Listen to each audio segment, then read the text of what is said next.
Richie, welcome to the show, brother. How's things with yourself, my man? Thank you so much for having me, mate. I'm feeling good. I'm feeling happy. I'm feeling, God, all sorts of emotions, you know. Uh, the last couple of weeks has been a little bit crazy, and it's just kind of come to a bit of a crescendo, a peak with a book launch yesterday. So now I'm kind of feeling like I can almost settle a little bit more, you know. Just, oh, okay, it's there. Although, to be honest with you, the next couple of weeks is still going to be a bit nuts. But it's almost like it's a relief that my baby is now out in the world. We just had Susan Adams on the show, and we were speaking about that. And we're on about like how when you do launch a book, it is like birthing a child into the world. It's such a big project. So it's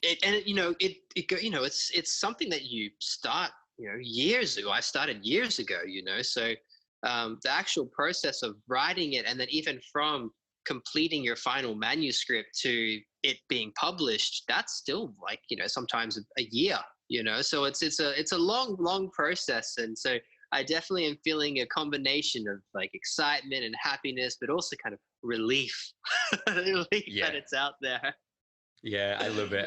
But dude, congratulations on the book. It looks incredible. And obviously someone in business, I think the launch has been incredible, seeing the amount of noise and the movement and the reshares and all that sort of scene. But I mean, before we actually jump into the book, because the thing that I love about these like areas of genius is they usually start from someone's journey. And before we kind of go into the bigger piece of content where I want this show to go, I'd love to know more about the person behind the magic. So Richie, like, how did this all start? How did you start on this journey, and how did you get to where you are today, like helping hundreds of thousands of people quite literally all over the world? I also used to be in business, actually. I started, so I'm from Australia originally, and I started my professional career working in one of the big four consulting firms. And I was there for about 6 years. And it was something that I recognize now that I got into, probably not for the right reasons. It was just the path in which I felt like would bring me the most acceptance, the most status, the most material success, and these kinds of things. But after about 6 years of 80-hour weeks, it really dawned on me that, what, this is not what I'm supposed to be here. It was what I'm here for, not what I'm supposed to be doing in this world. And I was very, very depressed. And everyone experiences depression differently. My experience of it was that I was numb. I couldn't feel anything. Like I just couldn't be happy. I couldn't be sad. I was just in this weird numbness, constant numbness, and basically just completely ignoring my emotions. I knew that something was wrong and that this wasn't what life was supposed to be about. So I ended up taking a 3-month sabbatical off work, and I went to Peru. And in Peru, I was volunteering at this orphanage for young boys for 3 months, and also traveling around and doing that kind of thing. And really just getting out of my normal environment, the hamster wheel, and just moving away from the expectations of how I think I should be, or how people think I should be, or my daily routines, and really just wanted to open myself up to a new dimension of myself, to try and just work out what the hell was going wrong. And what's amazing is when you take yourself out of that environment, and out of your normal environment, and then you make a decision that, what, I'm going to forget who I think I am, forget how I'm supposed to act, forget what it is that I like or what I don't like. I'm just going to leave myself to be completely open, completely spontaneous, and just see what happens. You'd be surprised at actually how much you can change as a human being. And that's what I experienced. Within just a couple of days, I realized, hey, like, the way that I was acting back home doesn't seem to actually be the way that I'm acting right now in my almost natural, authentic self. I for all of a sudden found that I was at least I thought I was way funnier than I thought I was, you know? Even the way I laughed changed within like a week, you know? And so it really was this incredible eye-opening experience. And, you know, within about, you know, just a few weeks of being in this new environment and almost kind of embracing this new self, that very just organically bubbled up to the surface. I could so easily see everything that was wrong in my life. And unfortunately, it was everything, you know? Yeah, I can completely relate to that entire story. That was the position I found myself in, very numb. But the biggest turning point for me was very similar to yourself. And that's still why now I try as much as I can to travel, change my environments and see the world. I really think your environment is one of the biggest things that either prevents you moving forwards or holds you to an identity that doesn't serve you, if that makes sense. Oh yeah, absolutely. Because when you are in a familiar environment that you're in day to day, you know, the human body and brain is a brilliant habit forming machine. So we kind of just get into these cycles or programs of how we think we should be acting, thinking, behaving, and that often will get stimulated by your environment. You know, your environment is almost an anchor for that personality. Um, there's a really cool guy. His name is Dr. Joe Dispenza, and one of his things that he always says over and over and over again is can you think greater than your environment? So can you have the awareness to pull your mind out of the environment, out of the programming that you are so stuck in quite often, to regain sovereignty over yourself and decide how you want to be, how you want to act, rather than be reactive to what's around you. Um, but yeah, so you know, I came back from Peru and very quickly changed almost everything. I think within about 10 days, I quit my job, broke up with my girlfriend at the time, and we'd been together for about 7.5 years. Sold everything I owned except for a backpack and a suitcase full of clothes, and then moved to Asia. So moved to Hong Kong. So so yeah, very quickly, you know, decided that I had to make some big changes, and it was almost like ripping off the Band-Aid. I had to do it quickly. And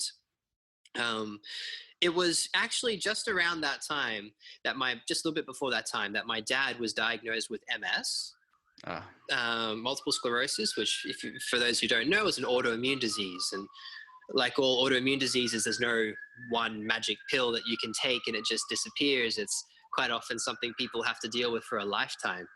And so I was always researching and looking out for things that could help Dad. And I came across this man who's pretty well known these days. His name is Wim Hof. Yep. He's known as the Iceman.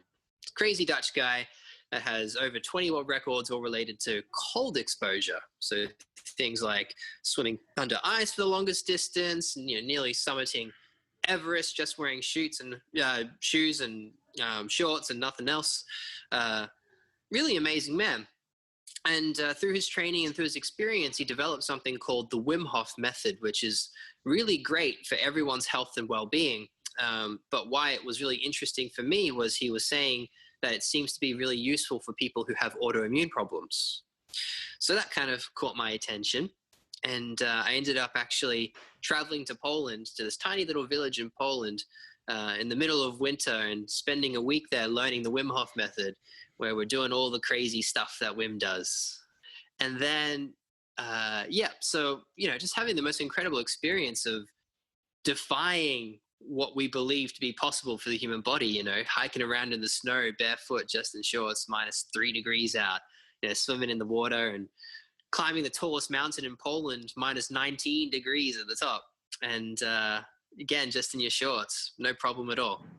So that sounds all really cool, but, you know, there's one of the elements of the Wim Hof method, apart from doing the cold exposure work, is breath work. And this was my first real experience with breath work, where we would go into the basement of this hotel and do these long breathing sessions for 30, 40 minutes and Wow. have these absolutely incredible experiences. And for me, you know, having never really dived that deep into things like meditation or anything at that point, you know, I'd never known that you could experience these kinds of experiences that I was having without taking some sort of exogenous substance, you know? And it absolutely blew me away to have, you know, experience a whole range of emotions or releasings of trauma or psychedelic visions, you know, and just by breathing. So that was the beginning of it for me. Look, like this is just, I can see where this show is going to be, and it's going to be an incredibly valuable piece for our audience, especially with what's going on in the world. Now, a lot of our audience members who are tuning in will have heard me say time and time again, I've tried pretty much the majority of everything you can do within like personal development XYZ without going for your DMTs and ayahuasca. Yeah. And the thing that has drove me inwards the most has always been breath work. Always. And the actual fun thing of how I reached out to you, I think it was 6 months ago, was I was in Bali and I went for this breathwork session. It was a 2-hour experience, and I've never had such a moment of sheer clarity as I did from that. And I just wanted to come on. I was like, right, I need to find an expert who knows exactly this. Like, what is going on? What's the process here that's actually happening? Why are these things coming to me like that aren't in my memory? And it's kind of, it's literally showing me, this is holding you back. This is not who you are. You need to take these next steps forwards. These people are really not good for your life. All in the space of just breath work, and you can get that naturally.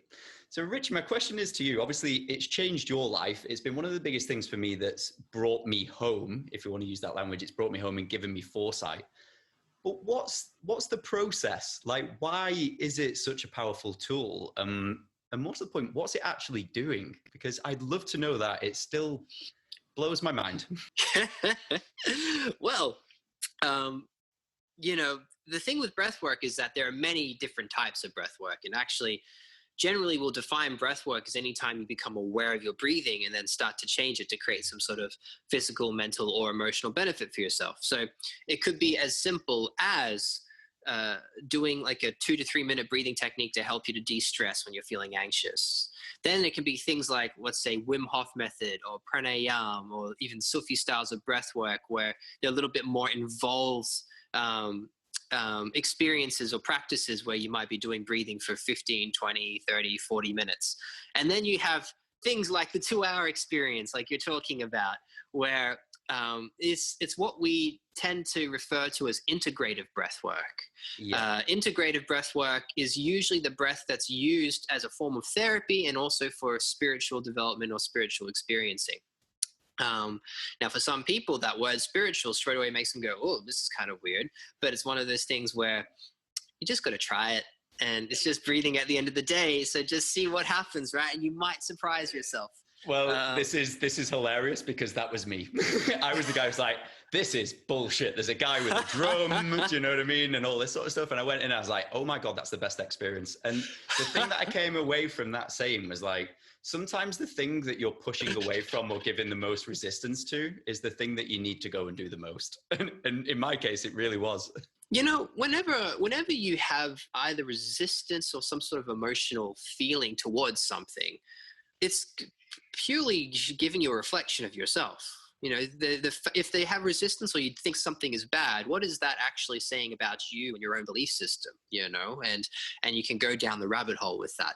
But yeah, so there's lots of different ways to breathe. And you know, after I had my first experience with the Wim Hof method, I spent the next 3.5 years traveling all over the world, learning from all sorts of different people about all the different ways to use the breath and all the different lenses and perspectives that you can look at using the breath. But what we're talking about here is more about our integrative breath work. Now, integrative breath work usually follows a similar pattern, even if it has slightly different add-ons or different flavors, but there'll usually be a consistent theme throughout any style of integrative breath work because there are many different styles. And it usually is this thing called the conscious connected breath, where you'll breathe, they'll normally encourage through the mouth, deep breath in, relaxed exhale out, non-stop. So it's like you're creating this circle. So there's no pauses between inhales or exhales and inhales. And it's this circle of breath that just keeps going round and round and round and round and round. we call it superventilation because you're really breathing more than you actually need to. Now, why can you have all these incredible experiences just by breathing in this way for a certain period of time? And it doesn't necessarily need to be 2 hours, it can be, 20 minutes, 30 minutes, up to 1 hour, hour and a half, it really depends. So when you breathe in this way, you are making massive shifts in your physiology. So you're actually moving your nervous system into a slight sympathetic activation. And you're also changing the balance of gases in your blood. People think about, if I do this deep breathing, it must be really oxygenating me in a big way. Not so much, actually. What's more important is that you are decreasing your level of carbon dioxide in your blood. And this decrease in carbon dioxide causes your blood vessels all over your body to shrink a little bit or to constrict a little bit and slows down the delivery of blood to your body. Now, this is perfectly safe. It sounds a bit scary, but it's totally safe. But I presume that's what the tingles are, correct? Part of it, yeah, okay. Part of it. There's a lot of different ways to look at it. But one of the primary things that you experience is this very slight decrease of blood to your brain. Now, that sounds really scary, but again, it's actually perfectly safe. It's not like you're chopping your head off and no blood's getting there at all. It's just like it's just narrowing the river a little bit. And when this happens, the brain is really, it's very smart, actually, and it knows that if it's going to be receiving less resources, then it's going to have to make sure it gets diverted to the right places. So if we are focused on survival, and at the end of the day, the primary focus of the brain is to keep us alive, then we don't really need this one big part of the brain that we call the prefrontal cortex. And this is the part of the brain that makes us really smart. It's a part of the brain that allows us to imagine and allows us to create things, or also has the rules and ideas of how society works or how I should be, or keeps track of time. It's the part that separates us from animals, right? So the activity in this part of the brain starts to dull down a little bit. And what that means is that the next layer of the brain is more easily able to be accessed. And this is called the limbic system, or the emotional centers of the brain. And this is why this work is so incredible as a form of therapy, because if you're holding on to stress, tension, anxiety, or past traumas from things that have happened to you in the past, then this is going to kind of hold a mirror up to everything that you're feeling and show you. And quite often, if you do these breathwork experiences, I'm not sure of what literally will show you. And then you'll hear, you might have to express, you might have to cry, you might have to laugh, you might have to scream and shout, but you'll be given the opportunity to express this and actually integrate this emotion fully by closing that loop of trauma, because you are when you're almost kind of re-experiencing whatever it is that's there for you, you are completely safe. You are still conscious that that I'm being looked after in this group of people, or this one person, this one practitioner who's looking after me. I'm safe, I'm okay, and I'm doing breath work. And so you're finishing this loop, this loop of emotion, or this loop of trauma, with a good story. I'm all good. Here I am. It's all okay. And that's how we can really move on from a lot of the things that are holding us back from the past. Richie, I'd love to kind of just amplify this a little bit more, because I think this is a really good opportunity to speak about this, and no one's brought this up on the show. Trauma is a huge thing. Trauma is massive. Why do we get unprocessed trauma, and how does that affect us? And obviously, what is it about the breathwork? I know you've just explained it, but that allows you to complete it. Like, why do you need to complete the trauma to heal it, or get over it, or let go of it? Yeah. So we all take our knocks in life, right? And I think when people think of trauma, they also think of they always think of like the really bad things that must happen, like a car accident or sexual trauma, or, you know, seeing something that's really bad or experiencing something that's really bad. And those are obviously the most extreme forms of trauma, but trauma can really be quite small as well. It could be micro traumas. It could be you going to your office and you have a boss that's kind of, you know, abusive, and just that every day of being amongst that energy or having that experience with your boss will build up and build up and build up and create trauma for you, you know? So it can be a whole host of different things. Now, trauma is actually the greatest act of self-love. Oh. Because what is happening here is trauma is trying to help, is the body trying to save you. It's trying to say, this bad thing happened in the past, and I don't want this to happen again. I don't want you to be in this situation again. So I am going to make sure that you remember that this thing, and even if it means that you're not very happy anymore, at least you're alive. And that's my primary role as the brain. And, you know, the amygdala is the primary area of the brain that's responsible for this work. It processes fear. And so, we know a lot of the encoding of the past or things that have happened to us happen in that part of the brain. But this is the limbic system. This is the emotional center. So it's almost kind of like when you take off the very conscious part of yourself offline, when you do this breath work, you're able to access what's underneath that. It's kind of like taking the lid off a jar and then shaking it out to see what's inside, you know? I sometimes call it like giving your emotional self a little bit of clean. Important is that the way that you are able to integrate trauma is to finish it with a safe story, to know that you survived and to know that you are okay. Otherwise, your body is going to be stuck in this fight or flight response. So that's kind of why breathwork is so incredible for it, is that it allows you to see what is there and then integrate it in a very, very safe way. And you don't even need to consciously try and direct the session. You don't need to say, I want to address this thing.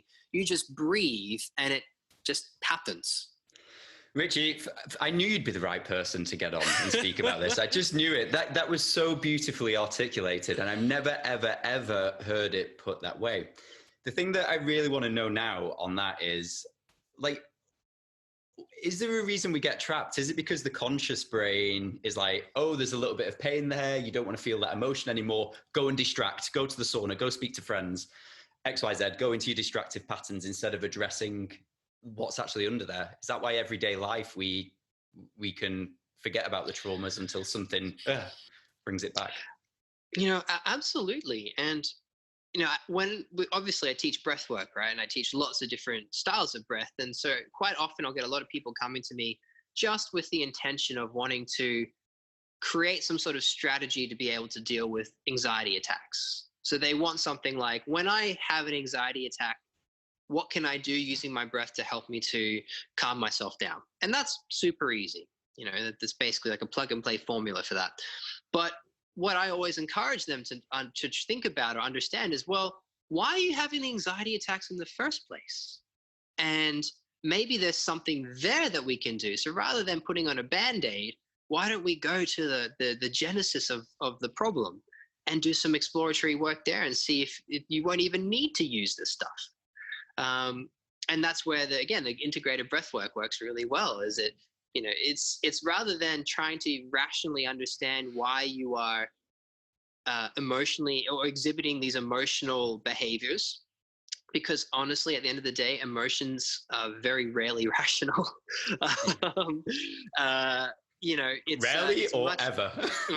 That's it. You know, we use the body itself to be able to process the emotions. So no, absolutely. And it's one of the reasons why I think during this lockdown period, a lot of people have found it very challenging, because a lot of their distraction methods or coping mechanisms got taken away when they weren't allowed to go to the pub, or when they weren't allowed to play their sport or go to the gym. And then all of a sudden they're just sitting in their house stuck with themselves, and they go, oh my gosh, like, what do I do now? And for some people, it's meant an incredible moment of growth. And for others, it's meant, really sitting and struggling with themselves. Yeah.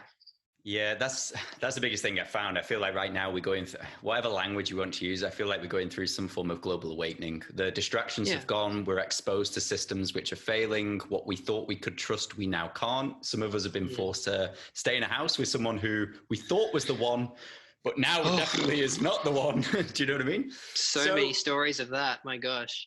Yeah. And I really, there's a word you used at the beginning of this, which was when you decide to look in and change. And the fun thing is it kind of correlates back to this part of the story, which is some people are using this period as a time to decide to go in there and build that relationship with themselves, think, whereas some of them are actually just still like not really addressing things and still choosing to struggle instead of just allowing that time to be still, get quiet and just build the relationship back with yourself and allow yourself to be heard. I think any personal development work or spiritual development or growth work is, at the end of the day, is remembering who you are. That's it. It's really just letting go of all these ideas, beliefs, and patterns that you hold on to because the ego wants to, the ego mind, and to come back down to the truth of it, what it is that you are. And to be okay with that and to feel safe in that. Because there's some people who have this inkling or this hunch of what it is they should do or what they want to do or what they think will make them happy. Some people call it like intuition, right? Or I have this feeling, but they're too scared to because it means much change, or it might mean disappointing people around them and that sort of thing. But really, at the end of the day, we're here just to express. I loved how you talked about genius in the beginning. We're here to express your genius. And, I think you're so right. And what we're seeing now is we're seeing a collapse of a system that doesn't really work. I look around as I walk around cities or London, whatever, and I just go, yeah, this doesn't work. We kind of screwed this up, actually. And there's going to be a really interesting period now for many years to come around the co-creation or recreation of what it is that needs to, that can work. And we need to make that change in order for us even as a species to be able to survive. So I really, really hope that more and more people will listen to that intuition and which at the end of the day will lead them to their genius, that word that you so beautifully used earlier. I think it's either you listen or you get forced. Yeah, and oh gosh, who said it? I forget who said it. Somebody, one of my teachers, was just blanking us who it is, used to say, like, if you continue to ignore it, this little voice in the back of your head is saying, hey, pay attention to me. It's going to start to throw like little ping pong balls at you in the back of your head just to remind you, hey, pay attention, pay attention, pay attention. And eventually it's going to upgrade to a rugby ball. It's going to throw a rugby ball at the back of your head and be like, hey, what's going on? And then eventually it's going to pick up a bowling ball and throw a bowling ball at your head and be like, come on, listen to me. One way or another, in this life or the next, you are going to have to do it. So why not just do it now? Exactly. This is why I keep imploring. This is the whole point of this show. I mean, from my own experience, I wish it was a rugby ball. It felt more like a nuclear bomb had been thrown at me. But it really is so important. And I'd love to kind of like go back into this topic, though. We were speaking about environment. Now, obviously, I had this issue in Bali, and I came back home. And I was sat there in Manchester, and I sat there having a coffee. And I was just literally thinking, I was like, human beings are the only creature on this planet which are disorientated in their environment. And I was just like, it's mad. It's like we're the biggest populated, like there's loads of us, but we're the most unsure of our environments and where we're supposed to be and what we're supposed to be doing. And I just started going into this loop in my own head. I was like, where did it all go wrong? So yeah, you can it's a big topic. So there's a lot of ideas around that, and there are a lot of really great historians or archaeologists and will have their own perspectives as to what it is. So some people think it was actually agriculture that kind of started to the mass agriculture that started to destroy our social structures.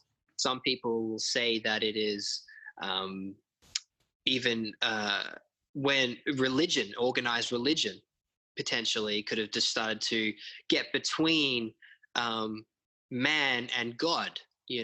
So for example, certain religious organizations deciding that the only way that you can go to heaven is if you make us happy first, and do all the things that we tell you to.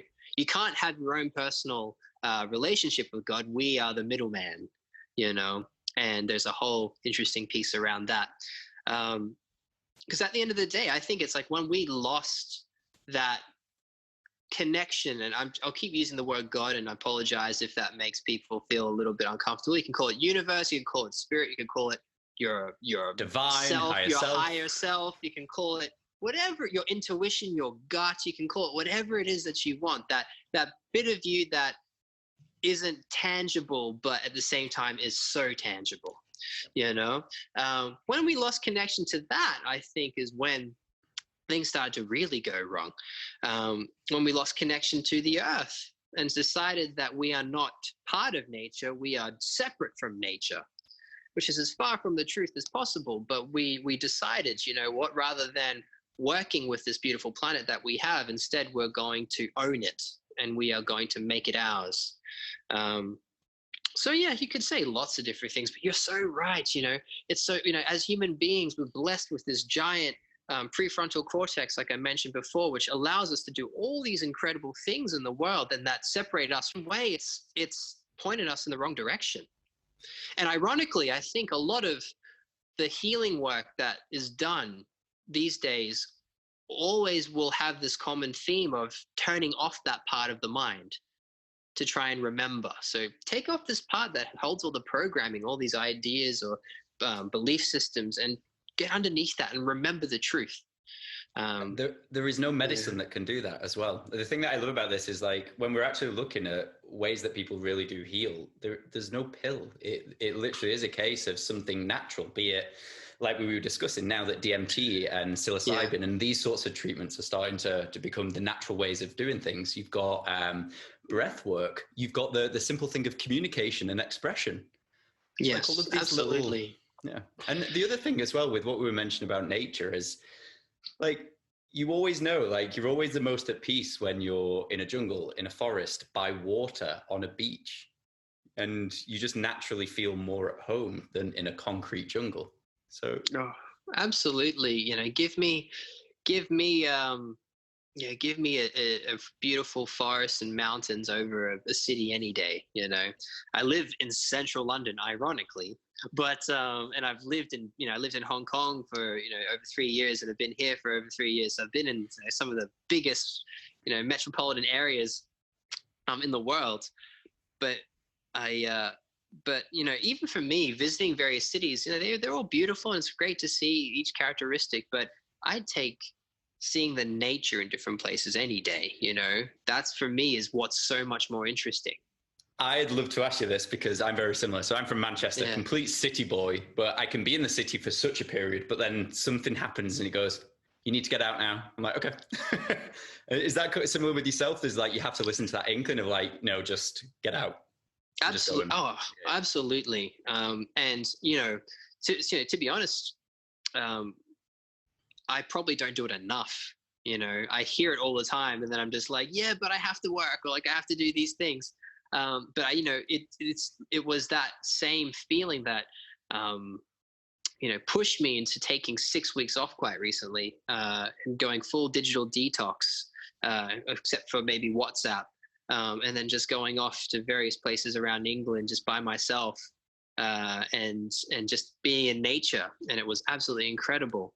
That was after three and a half months of being stuck in my house in central London. That was really ask, needed. Where was the best place you found in England? Where was your most peaceful spot where you rocked up to? Or your favorite? What I loved and what surprised me the most and kind of blew my mind was in Devon. So Devon has some beautiful beaches, and I'm from Australia, so I'm spoiled with some of the best beaches in the world. So my bar is very high. And what blew my mind in Devon was seeing these beaches that turned instantly into like rolling green hills, which is something I've never seen before. So it's literally like you have sheep and cows and stuff in these like rolling green hills, and then it just ducks into a cove, and then there's a beautiful beach. So you're on the beach and you can hear like there's sheep in the background. And you're like, this is wild, But absolutely incredible. And I think Devon's very, very special, a very special place. I love that. Yeah, I found that so funny. So Richie, look, so what I want to talk about now then is the thing that I want to do is take what we've spoke about and turn it into some form of help briefcase for people. So obviously we're here talking about environments, certain things that we've used breath work to kind of like go in and connect.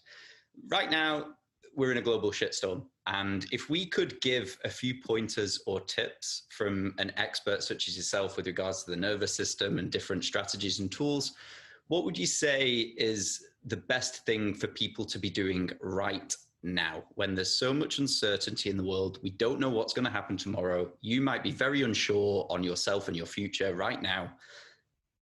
What's a good little starting point for people to go in and connect or build that relationship back with themselves? When you are feeling that uncertainty and that stress and that anxiety, physiologically what's happening in the body is that your body's in a stress response. It's in its fight, flight, or freeze response. And,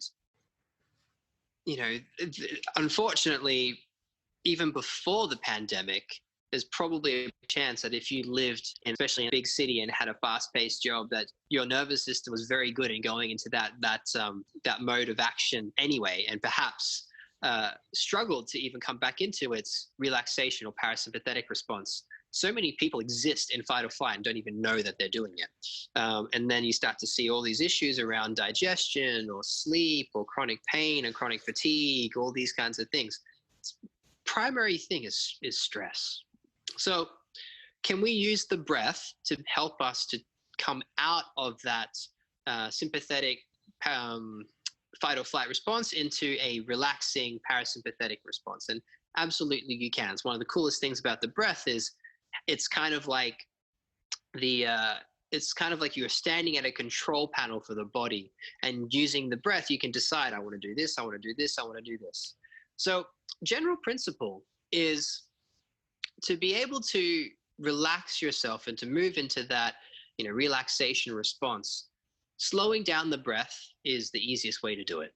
So if you start to breathe in and out through the nose, and let's say you can start at 4 seconds in, 4 seconds out, and if that feels doable, move it to 5 seconds or move it to 6 seconds. And 6 seconds is actually something we call coherence breathing. So nice and slow, in and out through the nose, 6 seconds in, 6 seconds out, which has been researched to be shown to have the quickest, it's the best cadence of breath to balance the nervous system in the shortest time possible, if that makes sense. So if you do that 6 seconds in, 6 seconds out for at least 3 minutes, you are physiologically in your body already making a big change. So that is something so simple to do, so simple, so easy. There are 1,000,001 different techniques around breath and different ways you can use it. And that is just a great one to help with any kind of stress, any kind of anxiety, in the moment, on the spot. You can even use it for sleep. And that's a really good one. Would you like some more? Yeah, I think obviously I think that's a perfect one. I actually, it's quite, I didn't really realize that I was doing it at the time, but I used to suffer quite chronically with panic attacks and anxiety attacks. And for me, when they happened, I used to have to just go and sit and just focus on breathing, get rid of all the noise and just try and connect to something. And I always found it was like breath, like when there was a lot of noise. So for example, when mine kicked off, I heard everything. Babies crying, I was like trains, it got very loud very quick, and for me it was like your breath suddenly got very loud when you started to focus on it, and it just brought you back. Well, the breath is an anchor to present moment, right? Your breath is never in the future. It's never in the past. It's always happening right here and right now. Yep. So if you are focusing on your breath, it means that your mind, your attention, your awareness is stuck in this present moment. So it's a fantastic way to be able to, bring yourself back. Whatever breathing technique you use, it's always going to bring you back because you're focusing on your breath. Awesome. And would that be a good place to start, with just connecting to your breath? So a lot of people are like, oh, I'm hearing about Wim. There's a lot, it's very loud now. There's a lot of breath work. You know what I mean? You're hearing shamanic, X, Y, Z. So would you say the best place is to start and maybe just doing this, something as simple as like the 6-second breath? And then would you maybe go and try other things to venture down that? Because I know I went a little bit deep hard. So I went from 0 to supreme shamanic with a couple of friends. And I noticed that they got shown a lot of things that they had to face very quickly. So where would you then say is probably the next place to build those things up? I completely agree. And it depends, because the breathwork space has become huge. And that's because breathwork is a huge topic. If it is just any time you're using your breath, period, then it means that if I just take a sigh of relief right now on purpose, where I just go, that's breath work. So, so it can really be 1 second, it can be 2 hours. But I would, and you know what, that was the challenge that I first faced when I got into this world was, my God, there are so many different ways to be able to look at the breath. There are so many different people using it in for different outcomes or different benefits. Like, where do I begin? And so that's why I traveled for 3.5 years from all these different people. We're talking breathwork masters, yogis, psychologists, therapists, physiotherapists, doctors, university researchers, athletic coaches, all these sorts of different people. So if you want to understand the landscape of breath better and lots of different ways that you can use it, then that is actually why I wrote this guy. For me, it is the breathwork book I wish that I first had when I first started, that would have saved me a lot of time in trying to find answers to the questions and trying to build a map of this territory that is the breathwork universe. So this kind of provides this overall view of these are all the different schools or ways of using your breath.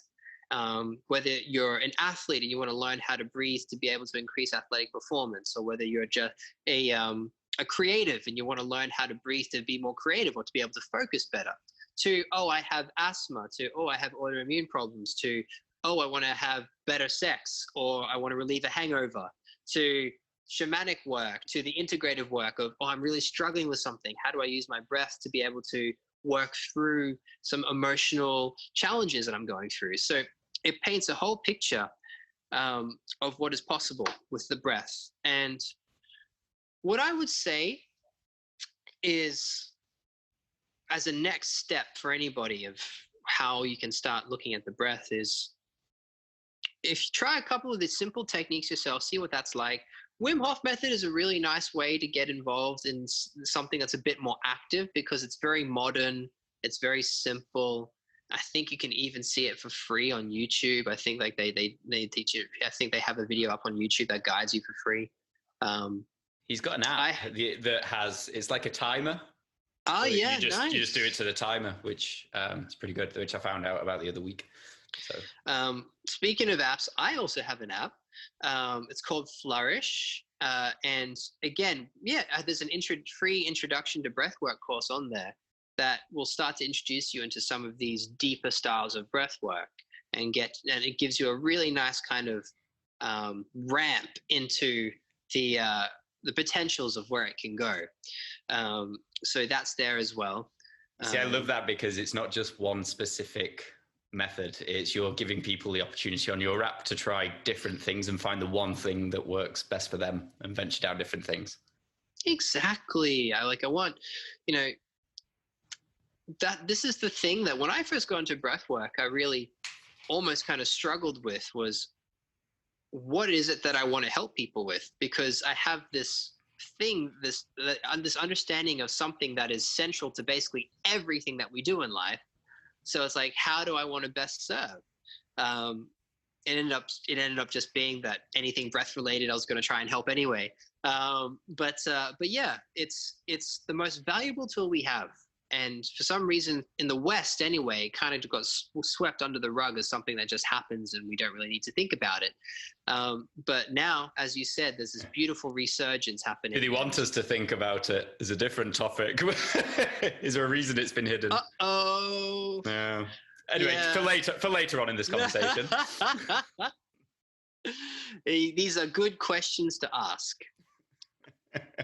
But look, just for clarification on that, so the app's called Flourish, and again, huge congratulations on the book. It's Exhale. Thank you. Exhale is the name of the book. You can grab it on Amazon. The links and everything will be underneath everything for people to go to. Awesome. But so Richie, look, obviously we're talking about all these topics and everyone's got a different way. And I think one of the biggest things that I really wanted to speak to you about was, because obviously I get the vibe we can speak about the whole DMT and psychedelic journeys with each other on this chat as well. But one of the biggest things that I found is like actually giving intention to the things that you do, not just in life, but also when it comes down to breath work and obviously going into those sorts of experiences as well, is actually going into it with a purpose. I am doing this for. Now, I'd love to speak to you about that. Is that something that you speak about? Is it something that you teach? And is that a real big importance for you and your methodology? I think intention is very important, but at the same time, what I find, well, I'll tell you what I tell people to do, and then I'll explain why. So if we're going, and having a deeper session, I will tell people to come up with their intention, to feel into what their intention is for the session. And then once they've exceeded it, I tell them to forget about it completely. I had a feeling you were going to do, I had a feeling you were, over to you, go on. Because the thing is that when sometimes people mix up intention with expectation, and they then start to try and brute force whatever their experience there is that they're having into the direction that they want it to go. And much like if you were to do an ayahuasca journey or work with psilocybin and these kinds of things, generally what's going to serve up to you, regardless of whatever you think, is exactly what you need in that moment. And breath work works in the same way. So rather than trying to direct it in some way, it's actually about completely letting go and surrendering into the moment and trusting that whatever is supposed to happen for you is what's supposed to happen. So it's really nice to be able to think initially and to create an intention and to say, I would love to work on this or experience this. But once you set that intention and you've seeded it, and it's almost like you've put in your request to the universe to be like, this is what I would like if it's the right time for me. But at the end of the day, I'm not really in control of this process. So you just do whatever you want to do, is kind of the way that I look at it. And it's actually really funny. Oh God, I'm trying to remember what my intention was. I remember, I remember one breathwork session where my intention was to be able, I want to release this feeling of needing other people's approval, or needing validation from things outside of me to be able to have confidence in myself. I don't want to have to need that anymore. And I was doing the breathwork session. I was constantly thinking about it through the entire breathwork session. I'm just like, when is it going to happen? When am I going to be transported to that time in childhood that is the genesis for this belief that I have? Or when am I going to have this realization on this thing? And then it wasn't happening. It wasn't happening. It wasn't happening. And I was like, oh my God, I'm broken. This is never going to go away. And I got to the very end of the breathwork session, and literally the person who was facilitating it was like, okay, now time to start slowing down your breathing and relax. And I was like, nothing had happened. Literally, it was the most uneventful breathwork session I'd ever had. And I was like, you have got to be kidding me. This is one of the things I really want to work out, and it's not happening for me. And then all of a sudden I had this realization. It was at the end of the breath session. I'd stopped doing the breathing, and then something just clicked, so what I am waiting for something to give me the sign or the validation to release me needing signs or validations. And I was like, oh my God. And then I just burst out laughing, and I just started seeing all these geometric patterns and colors and shapes. And I was just like, so it's just funny, right? How these things can happen. I was in complete bliss. It was absolutely incredible. But yeah, so that's how I approach intention. It's great to set it, but then let it go and just let the breath or the universe do whatever it is that it's supposed to do. There's a reason I asked that, and it's because I disagree. I always see there's a lot of people who are saying you need to set the intention and guide it. I'm like, no, you've got to, yeah. So that's the reason I kind of like prompted towards that. So it's a very similar thing with myself. Is the thing that I've gone in for is not, the biggest thing I found is if I do an intention, it's got to be very broad, heal, or do you know what I mean? Instead of being like, it's got to be specifically to this aspect from when I was 6 on this day, at this hour. It's like, no, just with a rough idea and just let it go. Just let it all flow. The beautiful thing about setting intention, though, is that it does create a beautiful space where you are open to healing. By saying, I want to heal this. Maybe you are saying the specific thing, but at the end of the day, you are just saying, I am open to receiving grace. I'm open to receiving healing. I'm open to, something happening for me. And that then just sets a certain momentum, right? And that works really well too. Yeah. So, Richie, look, we're definitely going to have to go into this conversation because I really feel you're a very open guy and I can go there with you. But obviously, breathwork's one aspect. And if you ever go and do things like psilocybin, these are all becoming very popular now. And governments are actually going, do you know what? These have got there's a lot of science behind, say, things like MDMA, psilocybin, where it's actually helping people break trauma cycles, get over PTSD, heal from like panic and anxiety and all that sort of stuff. Now, with breath work, it kind of doesn't quite, it's not like a rocket ship to the moon. Well, it can be, but obviously with these sorts of things, it brings you into a similar state. Now, obviously from similar experiences, I know that it's another tool to get somewhere else. Is this something that you have played around with? You've kind of like tried yourself? And obviously, what is it? Is there a crossover between breath work and actually natural assistance, so to speak? Yeah, when you do both together at the same time, it's great. That's the rocket ship. that is the rocket ship. No, so let's see.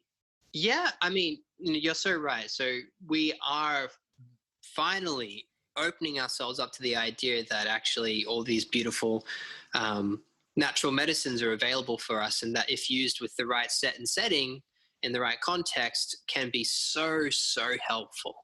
And actually, like you mentioned, that they kind of go to the same place. And that's because absolutely the way that what happens in the brain is very, very similar, whether you're doing MDMA or psilocybin versus when you're doing breath work. And I think from my experiences, the two complement each other so well. Like whenever I have participated in an ayahuasca ceremony, that has taken my breath work to the next level. And then over a period of time, I'll continue doing breath work and growing and growing and growing. And then if I do another ayahuasca ceremony, that period of time doing that breath work takes that experience to the next level. And it's because it's this constant just cleaning, clearing, and you're opening yourself up. You can handle more. You're opening yourself for more. You can hold more. The two complement each other really, really well. Now, obviously, the beautiful thing about breath work is that you're not taking anything exogenous and you're just using something within you to make the change.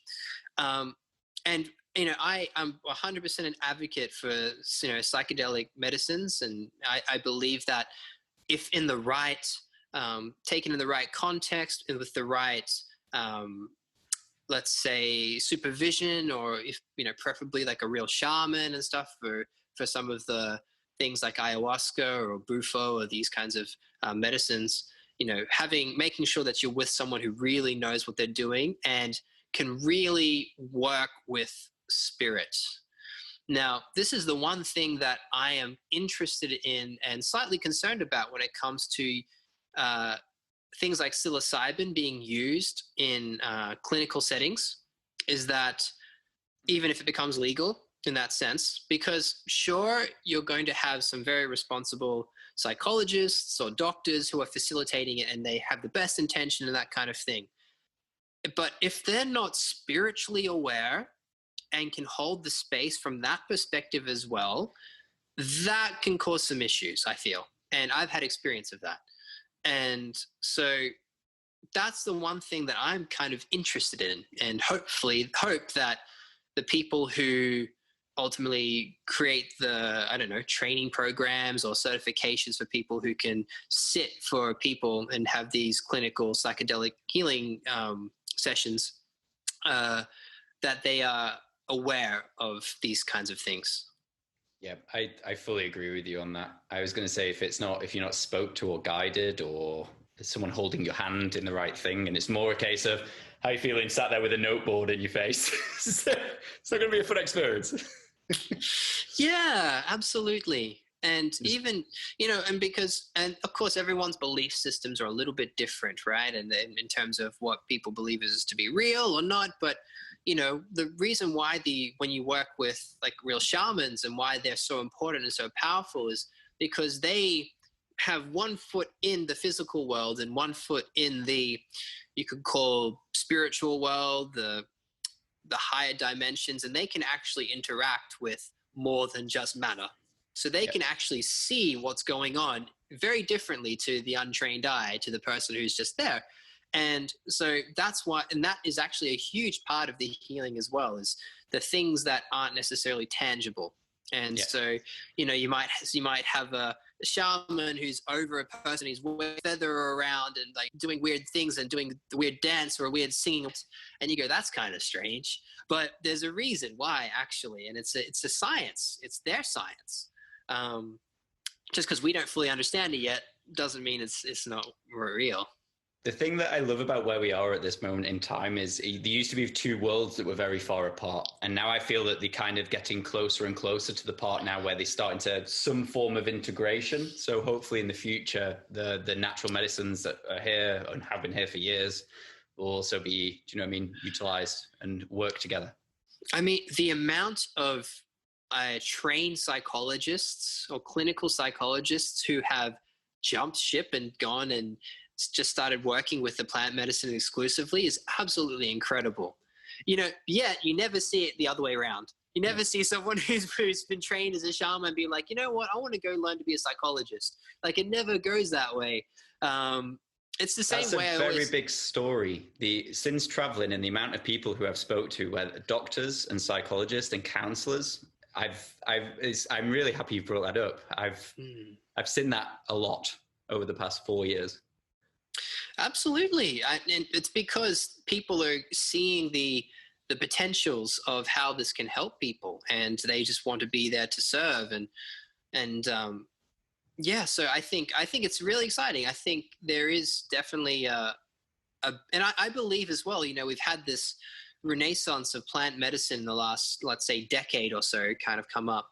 And I think it's not a coincidence, because look where we are in the world right now. And you talk about a mass awakening. It's almost like everything is trying to wake us up, whether it's the earth through plant medicine or whether there just seems to be this natural shift in awareness and consciousness towards things like meditation, mindfulness, breath work.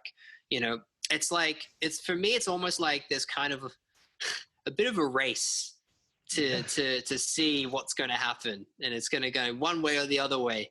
And there are a lot of forces at play that are trying to move us into this way of awakening, like you say, but there are also forces that are going the other way as well.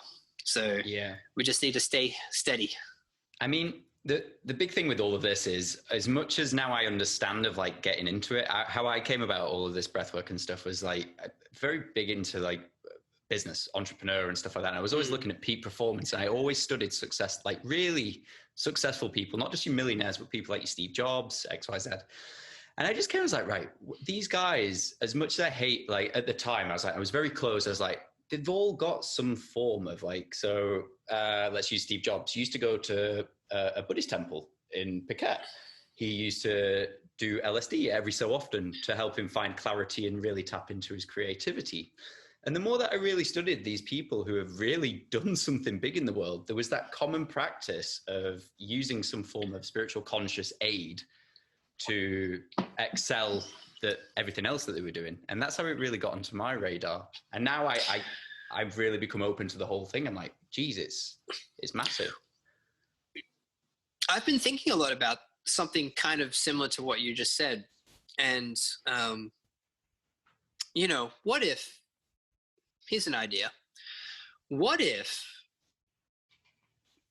our ideas, our inspirations, and maybe a lot of these different ways of thinking that make a lot of these people successful, right? What if all these people, and all of us in general, all our ideas, thoughts, and inspirations aren't actually ours and don't come from us? Oh.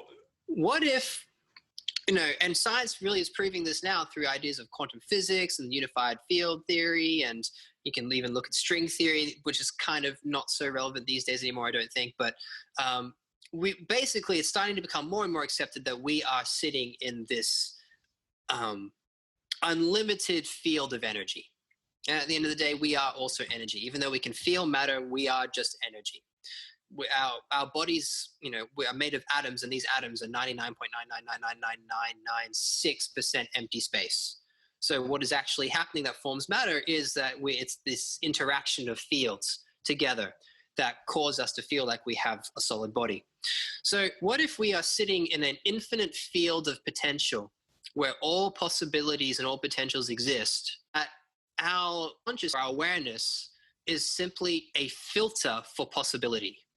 So if I go into a meditative state where I turn off the monkey mind that just plugs me into the world around me, the 3D world through my senses, and I start to turn that part of the brain down, and I start to open up my awareness to the whole field, this limitless field of potential, then it's kind of like opening up the filter, or it's kind of like, opening up the dam for more information to come in that you can become consciously aware of.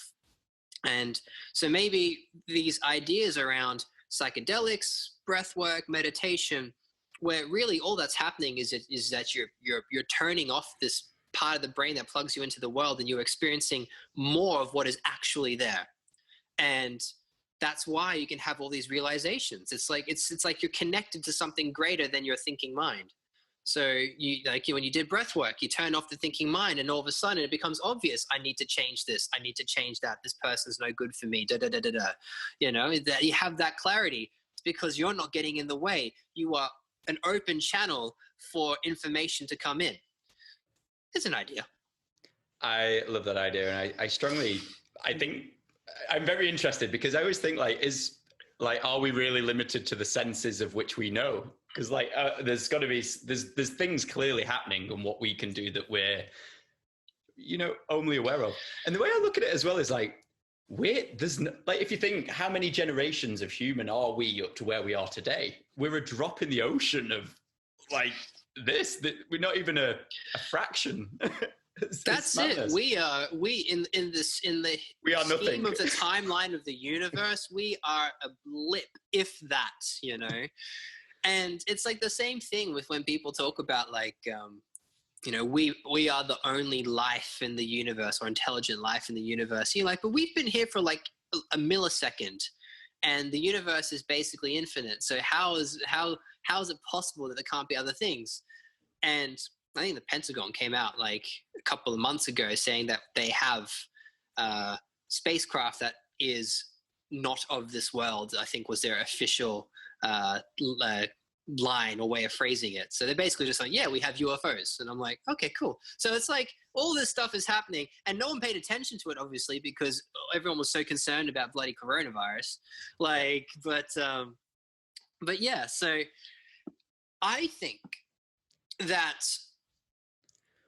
for us to assume, and this is very typical of human nature, by the way, is to be like, what I'm experiencing now, this is it.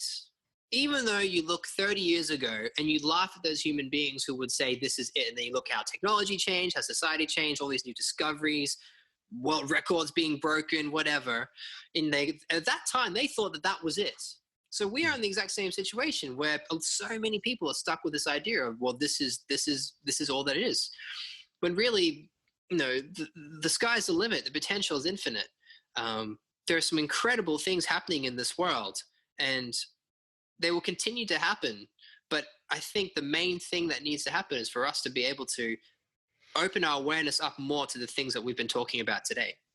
Yeah, I fully agree. Richie, look, yeah. I want to respect your time. It's been incredible having you on the show. The way you would articulate yourself in this field is incredible, and I've not really heard a lot like it. So Richie, look, thanks for coming on the show.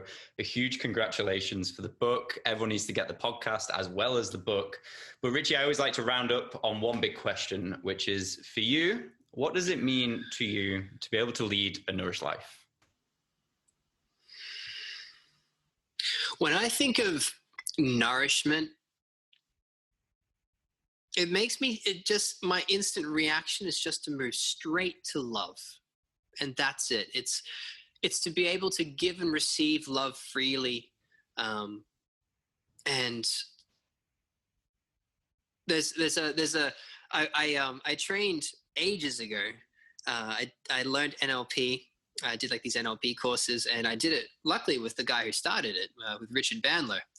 And he has this quote that I absolutely love, and maybe this is a nice way to kind of like round out the podcast. And he says it all the time, never explains it. And I think create your own meaning for it and what it means to you. But the quote is simply that love is everything and freedom is the rest. That's it. The best ones are always the short and to the point. Yeah, that's it. But, and as vague as possible. yeah, just let your brain do all the work. But Richie, look, my man, thank you so much for coming on the show. Even better, I'm just so grateful to have connected with you. I can't wait to have further conversations and get you back on the show with another book, another new app, or any other of your other ventures that come up in the future. But look, where can people find you? Where do you hang around online? How can people reach out and message you? Yeah, thebreathguy.com is my website, and The Breath Guy on Instagram. It's really the best places to find me. I had the app that is called Flourish. So if you just search Flourish on Google or Apple stores, you'll see it there. Book's out now, Exhale. It's on Amazon. I think that's about all I've got going on. I'm doing my first in-person workshops again this weekend, tomorrow. Which I'm super excited about. It's been, nearly, we're getting up to nearly 7 months now with having not done physical breath work with people. So I'm super excited about that. And I have massive visions of getting lots of people together again and breathing together and just celebrating life. And so maybe sometime in the future that will happen. So yeah. I think that's about it. Thank you so much for your time, man. I would love to catch up with you in person sometime. I think we'd have a lot of fun chats.